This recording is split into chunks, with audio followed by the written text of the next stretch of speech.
Владата на вчерашната седница ја усвои информацијата и даде согласност за измените на правилникот за висината на надоместокот за извршените работи на Државниот инспекторат за земјоделство. Во овие измени се олеснуваат условите за упис во регистарот на производители на вино на физички лица и мали винарски визби.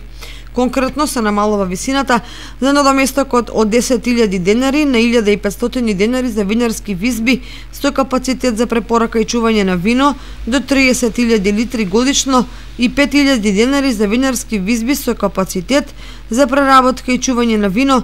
над 30.000 литри. Ваквите измени се направени со цел малите производители на вино кои имаат фамилиарни винарии да бидат ставени во законска рамка. Со оваа измена ќе се придонесе за праведност и правичност во однос на трошоците за регистрација на винарска визба, односно висината на трошоците да се одвестуваат со капацитетот за производство и чување на произведено вино во винаријата и да им се овозможи на малите средни винарии да бидат регистрирани во регистарот на производители. Намалувањето на трошоците за регистрација ќе бидат мотивација за многу физички лица кои во домашни услови произведуваат вино да може да се регистрираат во регистарот на производители на вино кој се води во Министерството за земјоделство, шумарство и водостопанство, а со тоа на легален начин да може да го пуштат во промет произведеното вино.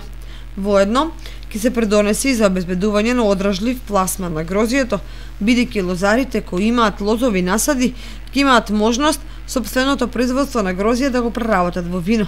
Намалувањето на висината на трошокот од 10.000 денари на 1.500 денари за винарски визби со капацитет на преработка и чување вино до 30.000 литри годишно и 5.000 денари за винарски визби со капацитет за преработка и чување на вино над 30.000 литри нема директно да представува и намалување на приходите во буџетот, затоа што според проценките со поевтината регистрација околу 100 физички лица и мали винарии би се регистрирале во регистарот на производители на вино. Големите винарии се веќе регистрирани во регистарот на производители на вино, а ова обврска за плаќање е само за идните производители. Така, според проценките на Државниот инспекторат за земјоделство, во текот на 2020 година би се регистрирале 40 физички лица и мали производители, во следната 30, а во третата година 20, со што се очекува прилив на средства во буџетот на инспекторатот во износ од 135.000 денари за овие 3 години.